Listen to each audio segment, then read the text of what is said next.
Okay, here's my little medical kit that I took with me to the field when I was in the Army. As just an extra snivel medical kit. And this is not the March algorithm or tourniquet or anything like that to stop bleeding or anything major. It's just to help you get through the little things. So right out of the gate, we're gonna go ahead and start with some Vaseline. On those long ruck marches, you might need some Vaseline, especially if you have big thighs and they rub together, or your pants or have a seam inside or something like that. You can put some Vaseline in there and it'll keep them from rubbing so much.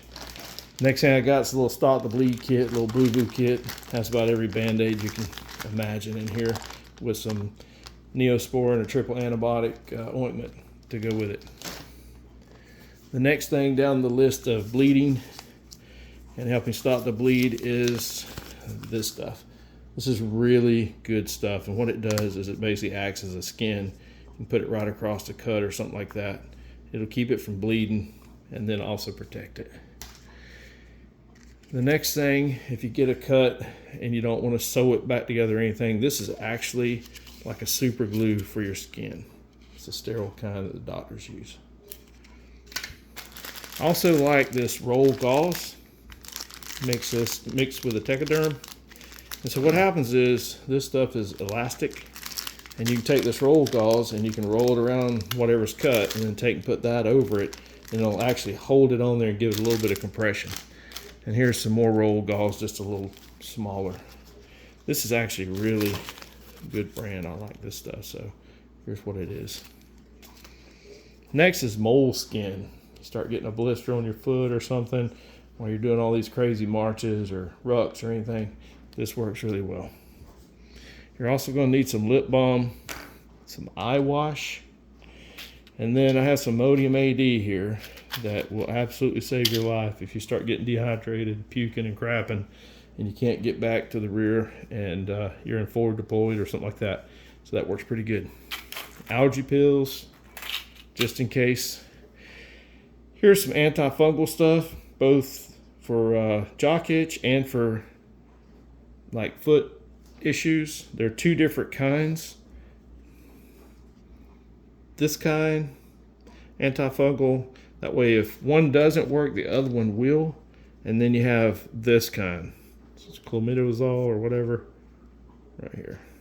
So those two in combination can absolutely save your life. If you start getting some kind of crazy fungus growing and you can't get washed, or let's say you do wash and the water's not as clean as you thought it was and things just start going sideways, you're going to need that.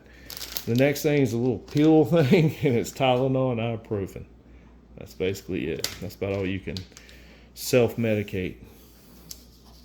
Here's some chlorine tabs to clean your water if you have questionable water. And then down the lines of water, here's some liquid IV. If you start getting dehydrated, of course you need to hydrate, drink a lot of water, but this also adds electrolytes and a little bit of flavor, so it helps sometimes. And then last but not least, you've got some sunscreen. Gonna need sunscreen, especially in some parts of the world. Now this, like I said, there's a few more things I'd probably add to this, but this is just one I pulled out of my bag and I said, okay, let's do a little video on this and just show people what they may not have thought about going to the field. Tell me what you would add, or if you've been on deployments and stuff, some of the things that might have saved your life. I know Imodium AD, Vaseline, and lip balm and the antifungal were big lifesavers. Also, well, all this stuff has done its share of helping me out and made it a little bit more comfortable along the way. The moleskin I learned late in life after having a lot of blisters and things like that. But tell me what you've used and what you'd add to this. We're all learning and sharing. Okay? Go out and have a great day.